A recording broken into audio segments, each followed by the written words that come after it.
It's debate night, but we're not in Milwaukee.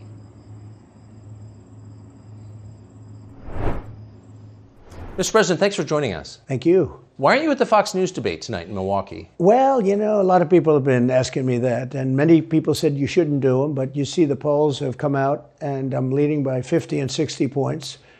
And, some of them are at 1 and 0 and 2. And I'm saying, do I sit there for an hour or 2 hours, whatever it's going to be, and get harassed by people that shouldn't even be running for president? Should I be doing that? And a network that isn't particularly friendly to me, frankly. They were backing Ron DeSanctimonious like crazy, and now they've given up on him. I mean, it's a lost cause. It reminded me very much of 2016. In 2016, I went through the same stuff and had to fight them all the way, and then they became very friendly after I won, or just about when I was winning. But I just felt it would be more appropriate not to do the debate. I don't think it's right to do it. If you're leading by 50, 60, I have one problem leading by 70 points, and I'm saying, why am I doing it? And I'm going to have 8 people, 10 people, whoever made the debate, I don't know how many it is, but I'm going to have all these people screaming at me, shouting questions at me, all of which I love answering, I love doing, but it doesn't make sense to do them. So I've taken a pass, as you probably noticed. Well, I did. I'm grateful that you did. It's interesting, though, because you spent a lot of your career in television. Yeah. You had a top show in television on NBC. But you don't feel the need now running for president to do television, obviously. Do you think television is declining? Well, according to a poll that I guess we just saw, it just came out where it's down like 30, 35%, but I think they were referring to cable. I think cable's down because it's lost credibility. MSNBC, or as they say, MSDNC, is so bad. It's so wrong what they write and what they do and what they say. It's fake news, as I said. I think I came up with that term. I hope I did, because it's a good one. It's not tough enough anymore. It's corrupt news. Really what you do is call it corrupt news, but somehow that doesn't play as nicely. But it is corrupt news. So you have MSNBC and you have CNN, who's absolutely doing no ratings at all. I mean, they're dead. But they're doing none because they don't have credibility. They really don't have credibility. Fox is way down, as you know. And the good old days are long ago. I will say this, it could come back, but they just don't have a lot of credibility, Tucker. You know that perhaps better than anybody. I think it was a terrible move getting rid of you. You were number one on television, and all of a sudden we're doing this interview, but we'll get bigger ratings using this crazy forum that you're using than probably the debate or competition. When you say there are people on stage who shouldn't be running for president, who do you mean? Well, I don't want to really use names, but it wouldn't matter too much. A guy like, I call him Ada Hutchinson. It's Asa, but I call him Ada. Why do you call him Ada? I could tell you, but I don't want to get myself in a little trouble. But he's weak and pathetic, and he was, I never understood the guy, never knew him. He was the governor of Arkansas, not a very popular guy. I don't know how but that state is such a great state. The people are so incredible in that state, and they love me and I love them. How does this guy get elected governor of Arkansas? But he's nasty always, and has been. A guy like Chris Christie, the guy left with a 8%, think of it, 8% approval rating in New Jersey. Now he's running for president. And he runs solely on the basis, let's get Trump. He's like a savage maniac. He's like a lunatic. And that's all he talks about. His poll numbers are very, very low. He's about 2%. What's he like? You know him well. No, I've been friendly with him over the years, but I couldn't give him a job because I just never trusted him very much. I was just never one of his people that really trusted him. I never gave him the job. And that's one of the reasons he feels so hurt and so betrayed. And I understand that. I really do. I understand it. But I never gave him. He wanted to be different things. He was looking at different elements of the administration, and I decided I didn't want to do it. And now I'm glad I did, because you see, but we had some great people. I had great people. We'll have even better people if we do this, because now I know Washington. Before I didn't know Washington. But guys like Bill Barr were terrible. I mean, they were, I would say, Bushies. I say that with respect to the Bush family, but they were Bushies, and it doesn't work out for us. It was clear, this is kind of far afield, but it was just interesting. I read Barr's account of his time. He wrote a book about it. Right.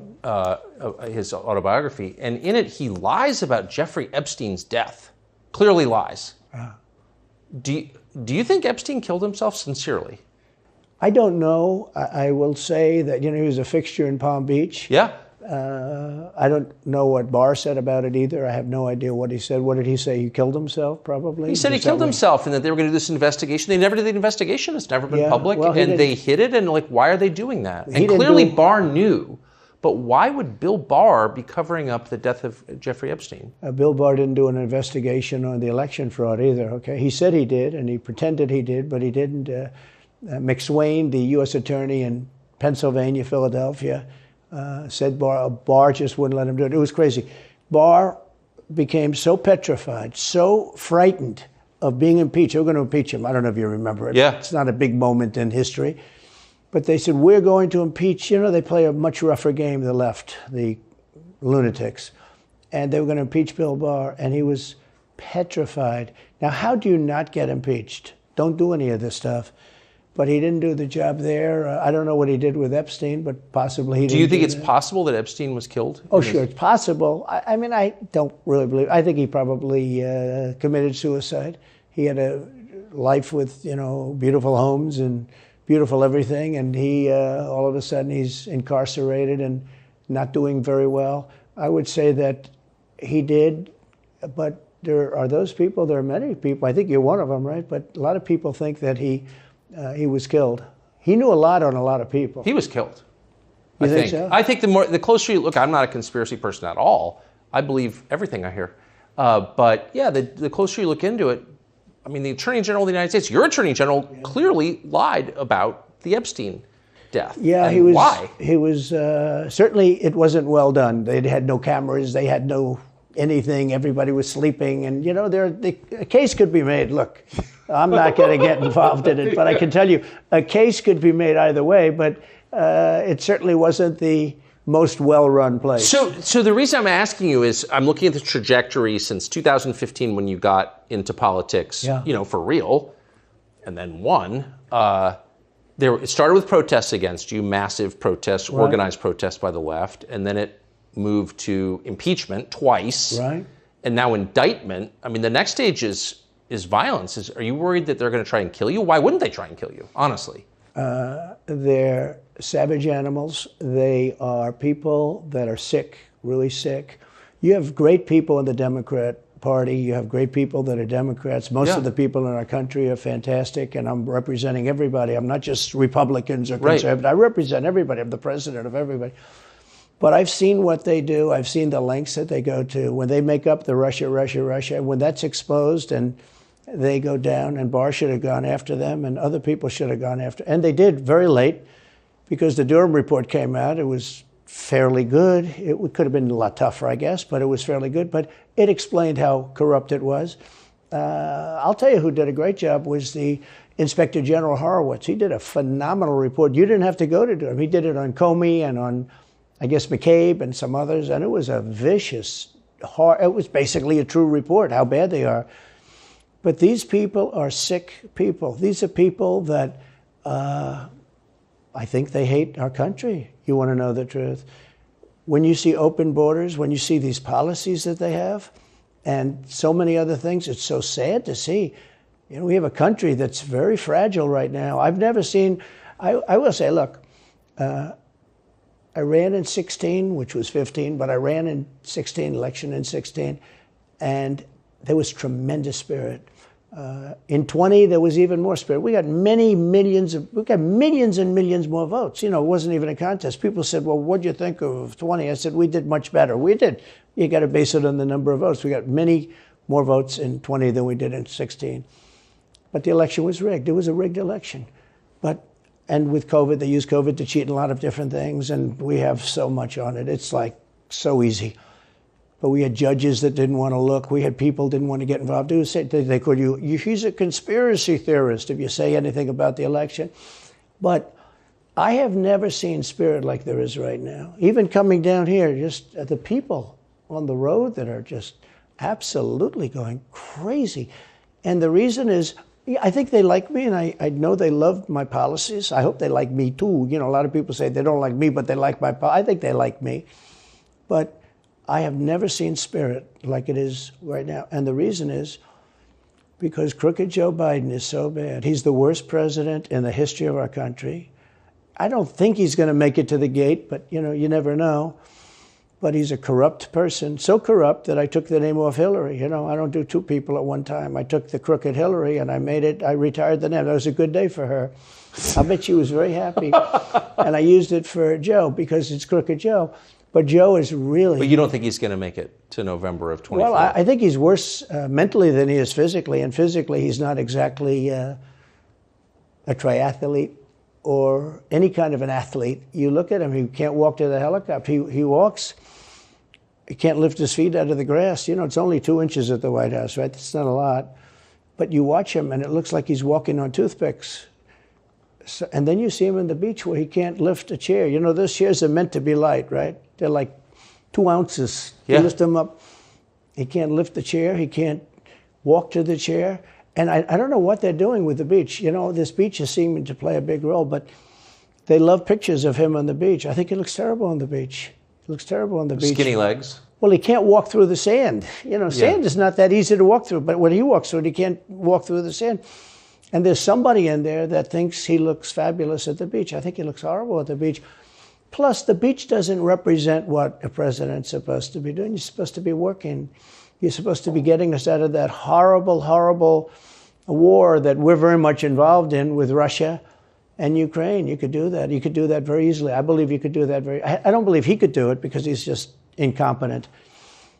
But that's a war that should end immediately, not because of one side or the other, because hundreds of thousands of people are being killed. Can you imagine you're in an apartment house and rockets are going into that building and blowing it up and knocking it down? And why should anybody, human beings, these are human, whether they're Russian or Ukrainian or whatever they are, it's got to be stopped. And it can be stopped very easily. It would have never started. If I were president, it would have never started. So back to Biden, I'm interested. So you think he's failing? He obviously is failing. I think it's clear to everybody. But that would make Kamala Harris the candidate? Well, not really. I guess they'd have maybe a free-for-all. A lot of people say she has to remain for certain reasons, the candidate. She has to. I don't think that's true, actually. I don't think that other people would stand for it. She has some bad moments. Her moments are almost as bad as his. I think his are worse, actually. Yeah. But she seems pretty senile, too. She speaks in rhyme. It's weird. It's weird. But she has bad moments. And in rhyme? What do you... Well, the way she talks, the bus will go here and then the bus will go there because that's what buses do. And it's weird. The whole thing is weird. This is not a president of the United States future. And I think they probably have some kind of a primary and other people will get involved. Newsom, right? Could be. I always got along well with him, believe it or not. But could be him, could be somebody else. He's got a big load on his shoulders because you look at California, what's happened. But I don't know if the American people really, the people that vote for him, I don't even know if they care. You look at so many of the things that are going on, and people don't seem to be, in the old days, if you had a bad record, it meant a lot. Today, if you have a bad record, it doesn't really mean anything. He looks good, he's a nice looking guy, speaks well. But Biden, every time you watch him talking, it's like he's walking on eggs. You're waiting for him to collapse. And he almost always does. And I got to know the leaders of all of the countries, essentially, but the big ones. And the bigger, the tougher the leader. It's like sort of, I guess maybe that's the way it's supposed to be. But I got to know President Xi of China and Putin and Kim Jong-un, North Korea. Did a great job with North Korea, kept us out of a nuclear war. We would have 40,000 dead soldiers right now. They'd drop a nuke right on top of the military base. But we have 40,000 soldiers over there.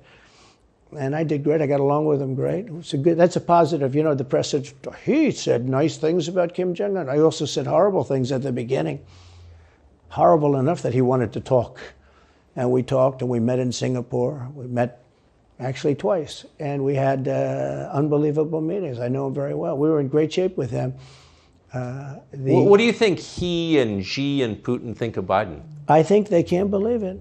I think they probably say this is some kind of a system. They had great respect for our country. They respected me. They had great respect for our country when I was there.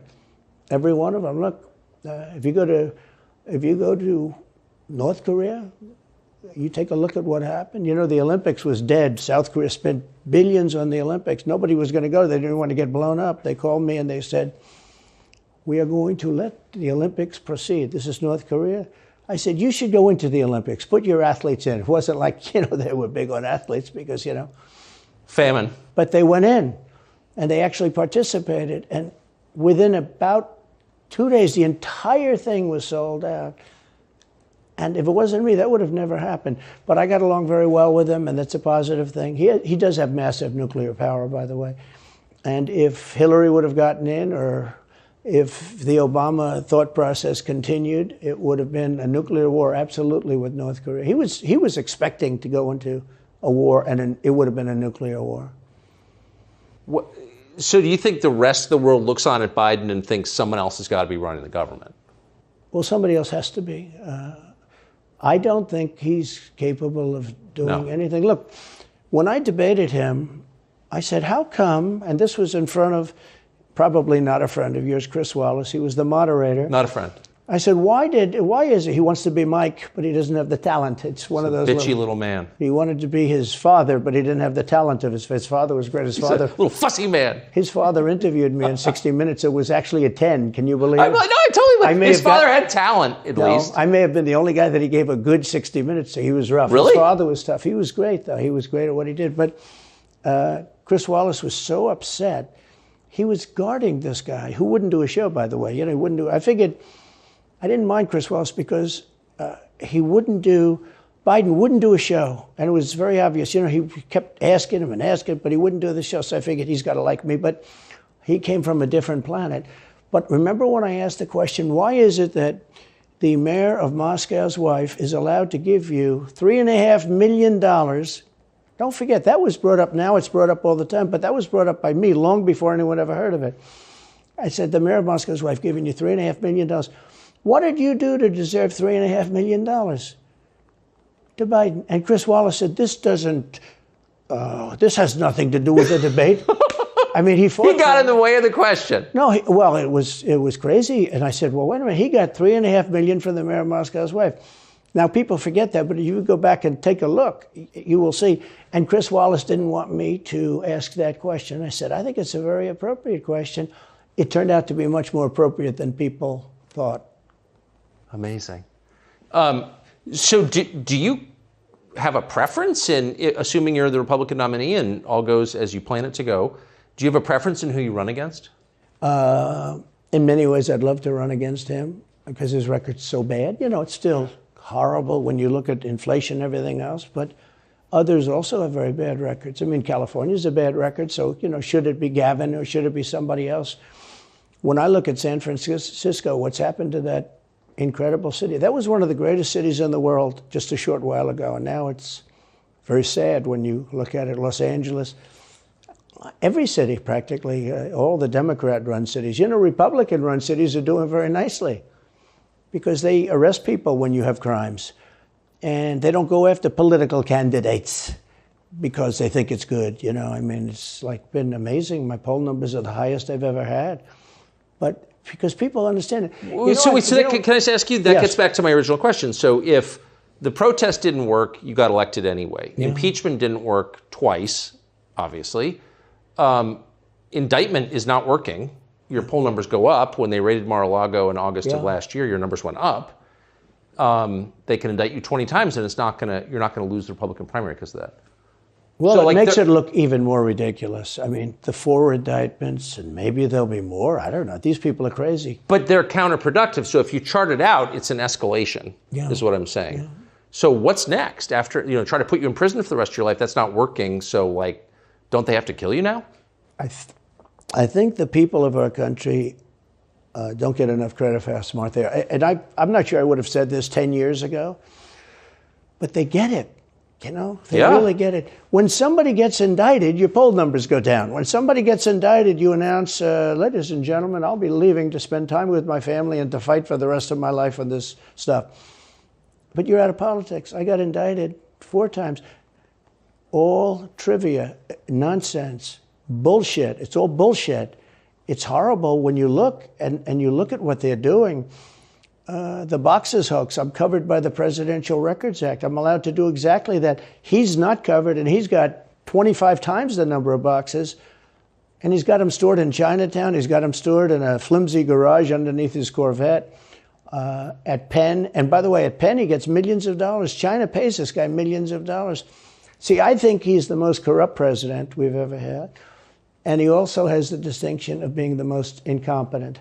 And I believe both. I mean, he's both incompetent and corrupt. So and I actually believe he's compromised because China knows so much about him. They know where the money comes from. They know where it is, who paid it, and they probably paid it. Well, they do pay Penn, and he gets $1 million. I think he takes $999,000 because, keeps it a little bit under $1 million, like by $1. But he, in many ways, is a Manchurian candidate. We have a Manchurian candidate, and he's afraid to tell Russia to get out of Cuba. He's afraid to tell China to get out of Cuba. He's afraid. China now is building, think of this, China is building military installations in Cuba. The Cuban population of Miami is not too happy because they're never going to be able to go back.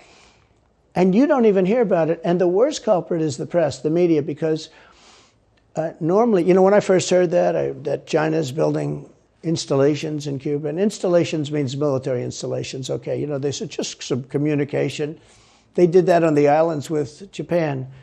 They took the island, they started this massive construction, and they told everybody, including the Japanese have to be very careful. They told everybody that this is a housing development. They're going to build a housing development. And I said, how come the runway is 20,000 feet long? Private jets need 4,000 feet. They don't need 20,000 feet. The big ones need 20,000 feet. They don't even need 20.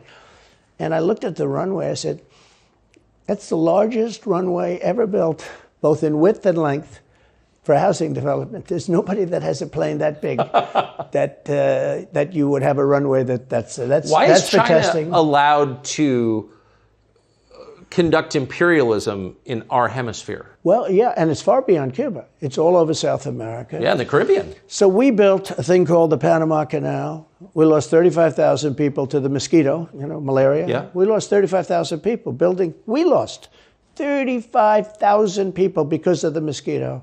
Vicious. They had to build under nets. It was one of the true great wonders of the world. As he said, one of the 9 wonders of the world. No, it was one of the 7. It happened a little while ago, It says 9 wonders of the world. You could make 9 wonders. He would have been better off if he stuck with the 9 and just said, yeah, I think it's 9. But this is one of the true 7 wonders of the world. And you take a look at the Panama Canal. It was such an incredible engineering marvel. We sold it under Jimmy Carter. We sold it to Panama for $1. The following day, they quadrupled the amount of money that ships had to pay to get across. They didn't lose one ship. And now they've made it much bigger, and now they've widened it. They've doubled it, right? They've more than doubled it. And it's one of the most profitable things. Any time it's just incredible, right? We gave it away for $1. China now controls it. They actually control the Panama Canal. They run it, they control it. And we shouldn't let that happen. And we can't let China be in Cuba. And they'll get out. If I'm president, they'll get out. Because I had a very good relationship with President Xi, but he respected this country, he respected me, and he'll get out. And we can't let them run the Panama Canal. We built the Panama Canal. Should have never been given to Panama. We should have had it. But we gave it for $1. Think of it. They quadrupled. In one day, they lifted the fees, which are, pretty big, for these massive ships to go through, right? Rather than going around the Cape and through all the tremendous storms, such beauty, it's beautiful stuff. But you didn't want to get caught in those storms. Those were storms that wiped out the biggest ships. And we go through the Panama Canal, we built it, and we gave it away for $1. Think of that, how stupid are we? We have done the stupidest things in this country. And now we have a president that can't put 2 sentences together, can't speak, can't walk, can't talk. I don't think he gets to the starting gate, but these people do miracles. I mean, he ran out of his basement, and you got away with that one because of COVID, so he sort of got away with it. They cheated on the election. But you have people that are very smart, but they're fascists and they're radical left lunatics, and they're destroying our country with the all-electric cars and the windmills all over the place, which, by the way, don't work, and they're all, most of them made in China. For the most part, they're made in China. Germany a little bit, but China. But you look at what's happening to our country, even no voter ID. I mean, why don't they want voter ID? There's only one reason they don't want voter ID, because they want to cheat. I mean, who doesn't want, you know, the Democrat convention, the last one, they had voter ID that was this big. It looked like a prison card, this big on their chest. You walked in, they had your picture, your this, your fingerprint. They had everything. The most incredible voter ID I've ever seen. That was to get into the Democrat National Convention. But to get into vote, if you buy groceries, if you buy practically anything now, you have ID on a card, credit cards or otherwise. But don't you think it's racist to have to show your ID? Well, they probably say that. They use anything not to show ID, because voter ID is pretty simple. And we could go back, and we should go back to all paper ballots, voter ID, same-day voting. You know, France did it. France had mail-in ballots, and it was terrible. Anytime you have mail-in ballots, you're going to have massive cheating on your elections. Anytime, not just the presidential election. Anytime you have... Isn't that the whole point of them? So yeah. you can Oh, cheat? yeah, sure. It's the whole point. That's their whole point. They want to cheat, yeah. They have to cheat because their policies are so bad that if they didn't cheat, they couldn't get elected. Who wants open borders? Who wants high taxes? Who wants high interest rates? Who wants to not be able to use a gas stove or have to drive an electric car, which, you know, you have a 4-hour drive, but the car only goes an hour and a half, so you have to charge it. The happiest moment for somebody in an electric car is the first 10 minutes. In other words, you get it charged, and now for 10 minutes. The unhappiest part is the next hour, because you're petrified that you're not going to be found another charger. People, I'm saying, if people, I'm not knocking electric cars, they're fine. They're fine. But if people want to buy a gasoline car or a hybrid, hybrids are pretty good, actually, but they should be allowed to buy. They don't want to do any of this. So right now, California's in a big brownout because their grid is a disaster. The grid all over the country is sort of a disaster, but the grid in California. And yet, they want to have, in a very short period of time, millions and millions of cars going off that grid, essentially. It doesn't work. So plug your car into a grid that's failing. You should be able to buy an electric car. You know, electric cars could be fine if you drive short distances and you want to have, you know, whatever, and you have plug-ins everywhere you go. They could be fine. But you got to have gasoline cars. You got to have everything. Let people buy everything. Now there's the new thing is your heating systems in the house. They don't want you to have a modern day heating system. They want you to use a heating system that will cost you at least $10,000 to buy and won't work very well. You know, none of the stuff works as well.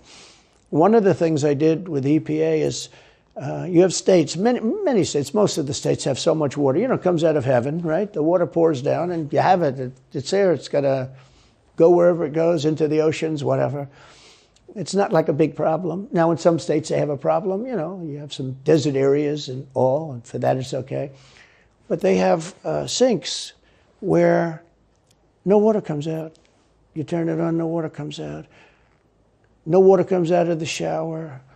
No water is allowed to go into the washing machine for your dishes or for your clothing or what. And I avoided all of that. Wait, they have sinks where no water comes out? Sure, you have restrictors. When I say no water, very little water. You want to wash your hands, right? Yeah. And you've seen this, and you turn on the sink and it's very little. Or you want to wash your beautiful hair, right? And you're standing under a shower.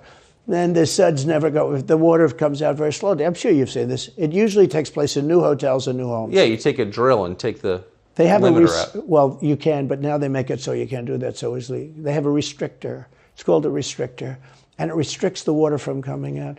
So I ended all of that, and you have to see these. They let the water come out. You know what people do? They wash their hands like 5 times longer, or in the washing machine, they'll press for their.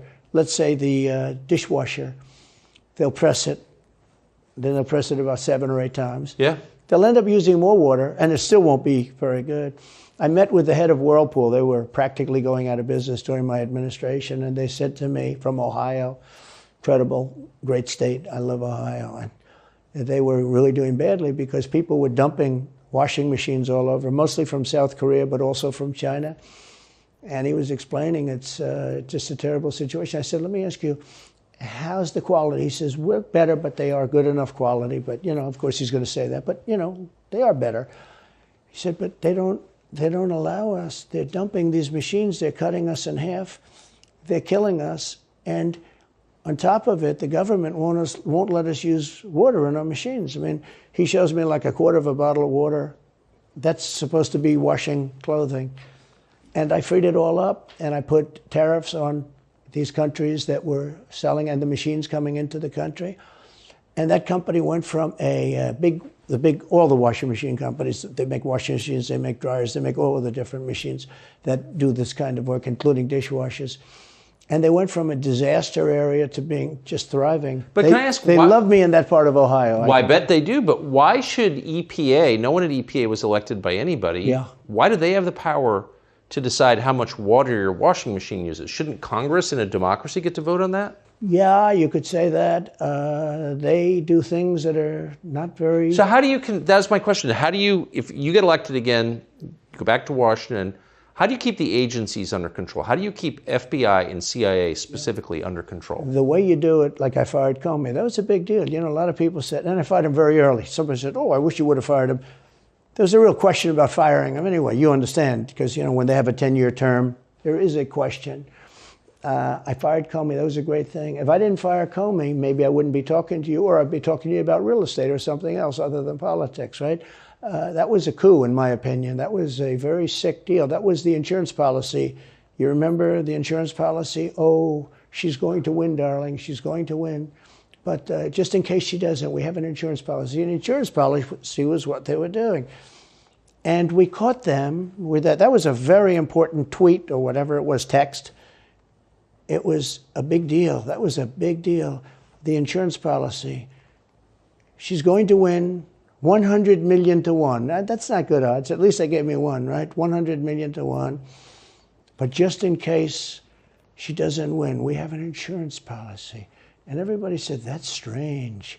That's strange. But we caught all of that because I fired Comey. Because when I fired Comey, it was like throwing a rock into a hornet's nest, into a nest of bees, and the place went crazy. So when you were president, are you confident that you knew everything, say, CIA was doing around the world? No, I'm not. It's a very interesting group of people. I had very good relationships, I thought. But I was a little surprised when I got out that, things go on. Look, it's... What were you surprised by? I was surprised. I think it's some of the people. I was surprised that there was... I had a group of people. Look, we killed many, using the CIA, I have to say this, very bad actors. We were very good at it. You look at Soleimani, you look at al-Baghdadi, bigger than Osama bin Laden. I mean, Osama bin Laden, but al-Baghdadi did ISIS, and he was rebuilding ISIS very strongly. And that was the CIA that did that? That was really us that did that. Yeah. That was really us that did that. And Soleimani was us that did that, not so much CIA.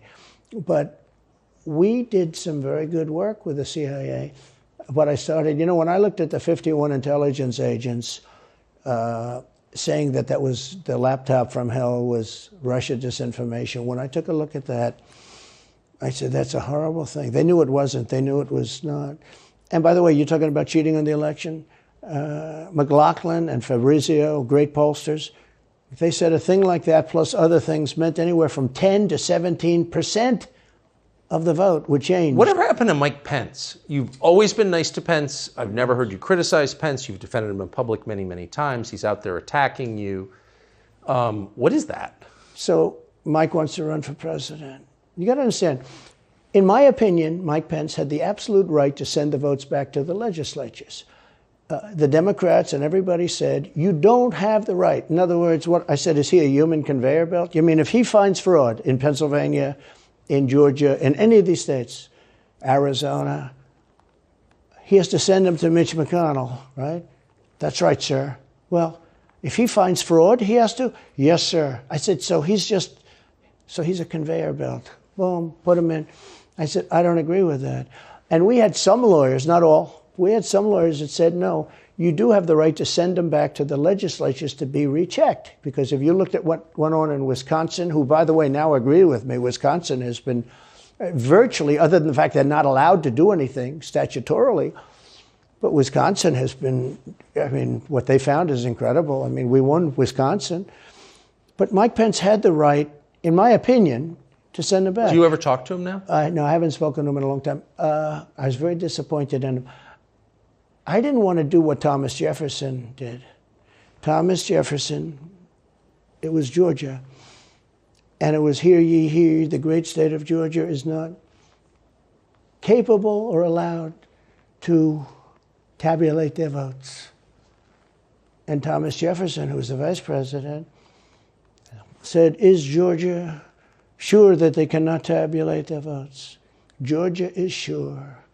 He didn't send it back and have them redo it.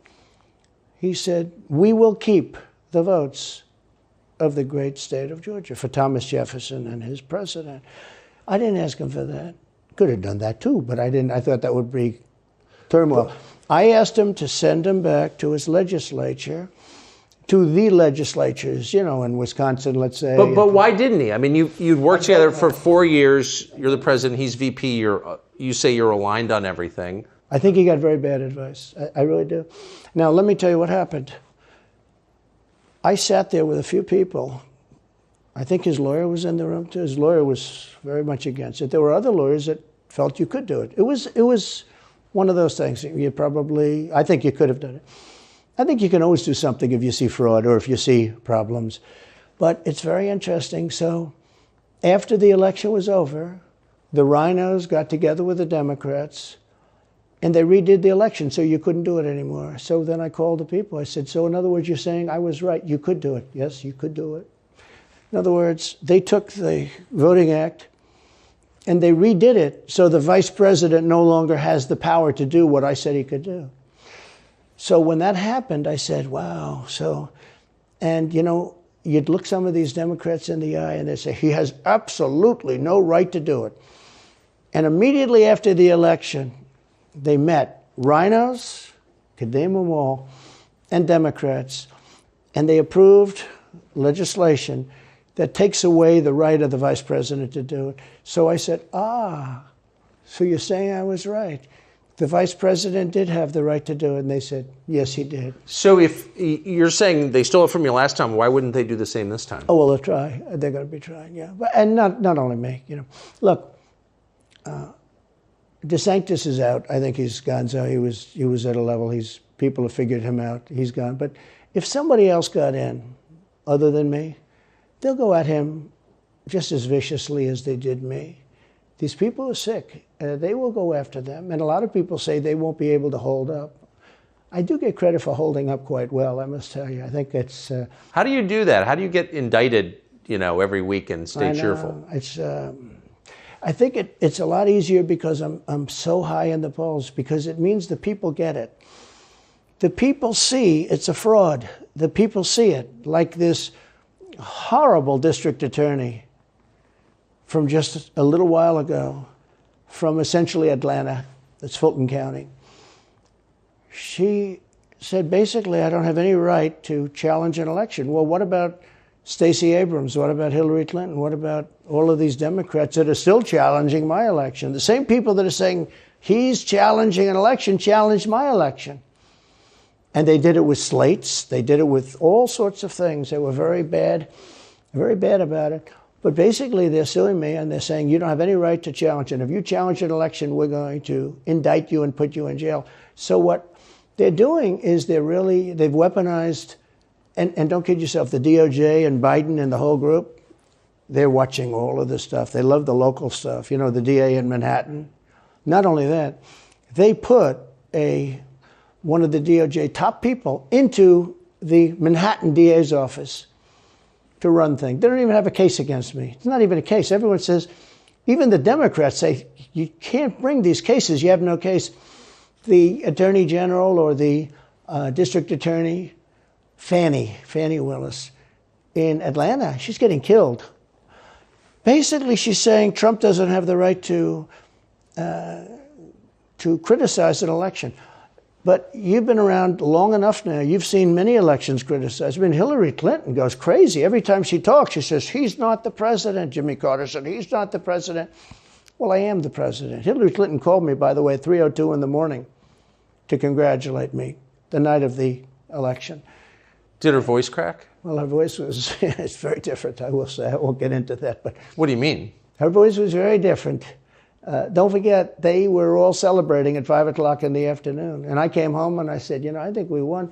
I felt we won because the rallies are so big. We'd go to Wisconsin and we'd go to Georgia. We'd go to different states. In Michigan, we'd have rallies. In Pennsylvania, we had 58,000 people in Butler.